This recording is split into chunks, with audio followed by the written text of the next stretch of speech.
Bonjour tout le monde, j'espère que vous allez bien et bienvenue dans une nouvelle vidéo de Français pour tous. Aujourd'hui, une nouvelle leçon de langue dédiée aux élèves de 3e année et de 2e année collège. Cette leçon intitulée « Exprimer une hypothèse ».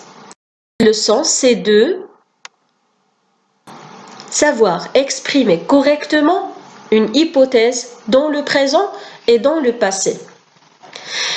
Mais en vue d'atteindre cet objectif, on va suivre 3 étapes. On va d'abord commencer par définir ce que c'est qu'une hypothèse. Qu'est-ce qu'une hypothèse? Deuxièmement, on verra comment former des hypothèses. Et à la fin, on va savoir quelles sont les utilisations des hypothèses. Commençons maintenant par la première étape. Hypothèse. C'est une supposition à partir de laquelle on construit un raisonnement. Elle exprime une probabilité ou une quasi-certitude. Ça veut dire, il existe 2 types d'hypothèses.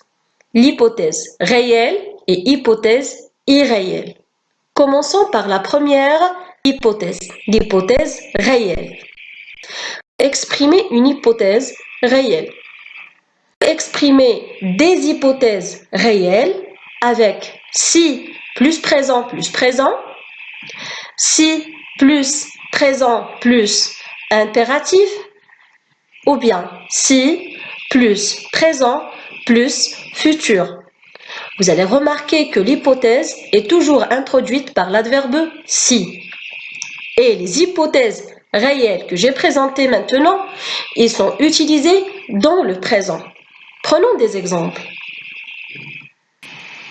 Le premier exemple, si j'ai le temps, je passe te voir. Dans la phrase, le premier verbe, le verbe avoir, il est conjugué au présent. Et le deuxième verbe aussi, il est conjugué au présent. Je passe. Si j'ai le temps, je passe te voir.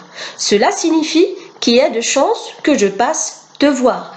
L'action, donc, peut se réaliser. Un deuxième exemple, si tu as le temps, viens me voir. Alors, dans cette phrase ou bien dans cette hypothèse, il y a une demande ou bien une proposition. Si tu as le temps, le verbe avoir, il est toujours au présent. Viens, c'est le verbe venir qui est conjugué à l'impératif. Cette hypothèse aussi, elle est réalisable. Troisième phrase, si tu travailles bien, tu réussiras à l'examen. Dans cette hypothèse, je présente une conséquence. Ça veut dire, pour le moment, si tu travailles, dans le futur, tu réussiras à l'examen. Ces hypothèses sont donc possibles. Passons maintenant aux hypothèses irréelles. Comment on peut exprimer une hypothèse irréelle? Alors, on peut exprimer une hypothèse irréelle avec si plus l'imparfait plus conditionnel présent, ou bien si plus que parfait plus conditionnel passé. Prenons des exemples. La première phrase, si j'étais une voiture, je serais une Mercedes. Dans cette phrase, le premier verbe, il est conjugué à l'imparfait. C'est le verbe être. Et le deuxième verbe, c'est toujours le verbe être. Il est conjugué au conditionnel présent. Cette hypothèse, elle est impossible. Une imagination. On imagine quelque chose qui n'existe pas et il n'existera jamais. Parce que je ne suis pas une voiture, j'étais pas une voiture et je serai jamais une voiture. Alors c'est une hypothèse irréalisable, impossible. Deuxième exemple. Si j'avais eu ton numéro, je t'aurais téléphoné. Dans cette phrase, le premier verbe, le verbe avoir, il est conjugué au plus que parfait. Et le deuxième verbe, le verbe téléphoner, il est conjugué au conditionnel passé. Cette hypothèse, il est exprimée dans le passé. Et c'est une action qui ne peut pas se réaliser. Alors, ces hypothèses sont impossibles. Ils sont irréalisables.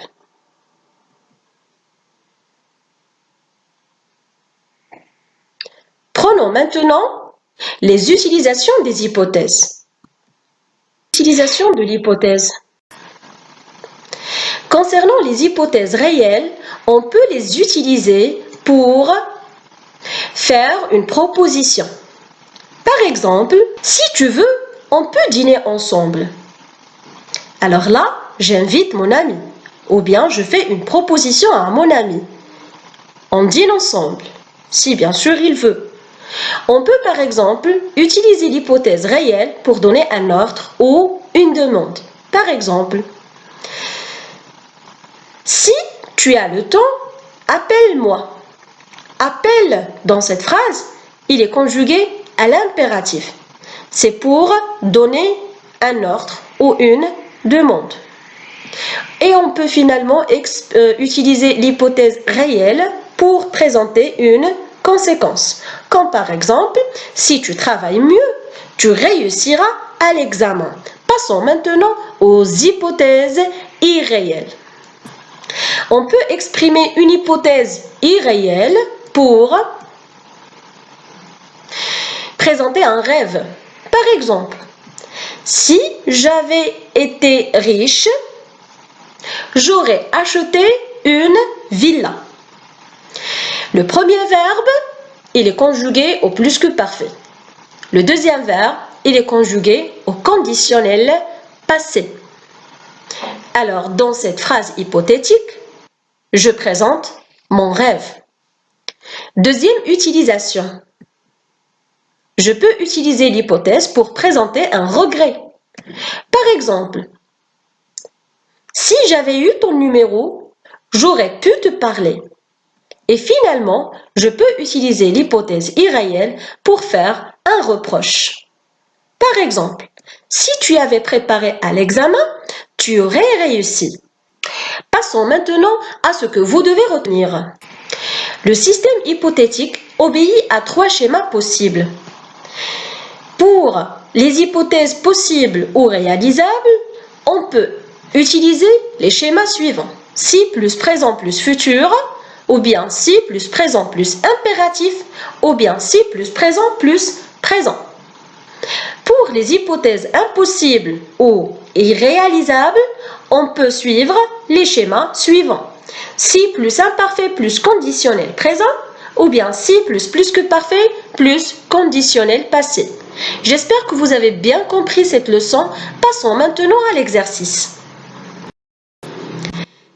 Je construis des phrases hypothétiques à partir des situations suivantes. Et là, je vous propose 3 situations. La première, Mohamed n'a pas téléphoné. Il n'a pas été informé sur son dossier. La deuxième, Samir et Sarah ont des caries dentaires. Ils mangent trop de chocolat. Et la troisième, j'ai trouvé ton sac. Je te le remets.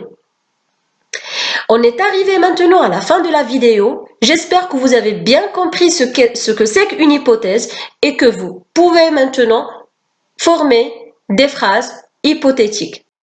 Et à très bientôt.